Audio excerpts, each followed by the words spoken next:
ایک مرتبہ حضرت قتادہ جو محدث ہیں رحمۃ اللہ تعالی علیہ، نہایت ہی بلند پایا عالم و جامع العلوم علامہ تھے، یعنی آپ کے علم کا چرچا تھا۔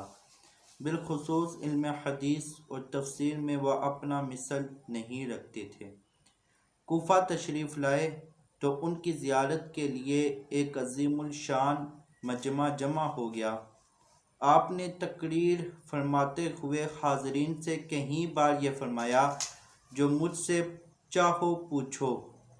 حاضرین پر آپ کی علمی جلالت کا ایسا سکہ بیٹھ گیا کہ سارے کے سارے لوگ دم بخور ساکت یعنی خاموش ہو گئے، مگر جب آپ نے بار بار یہ اعلان کیا کہ جو چاہے پوچھو، تبھی امام اعظم ابو حنیفہ جو کہ ابھی کم عمر تھے، یاد رہے کہ ابھی آپ کی جوانی کے دن تھے، امام اعظم ابو حنیفہ نے کمال ادب سے کچھ نہ بولے، مگر آپ رحمۃ اللہ تعالی علیہ نے لوگوں سے کہا کہ آپ لوگ حضرت قتادہ سے یہ سوال کیجئے کہ وادی نمل میں جس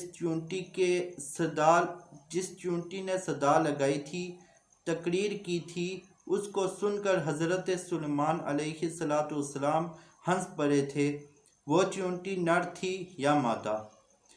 جب لوگوں نے یہ سوال کیا تو حضرت قتادہ بالکل لاجواب یعنی خاموش ہو گئے۔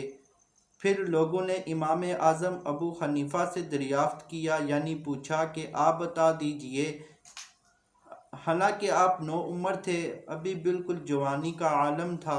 آپ نے فرمایا وہ چیونٹی مادہ تھی۔ اس پر حضرت قتادہ رحمۃ اللہ تعالی علیہ نے کہا، اس کا ثبوت دیجئے۔ حضرت امام اعظم ابو حنیفہ نے فرمایا، اس کا ثبوت یہ ہے کہ قرآن مجید میں اس چیونٹی کے لیے قالت نملۃ یہاں مونس کا صیغہ استعمال کیا گیا یعنی ذکر کیا گیا۔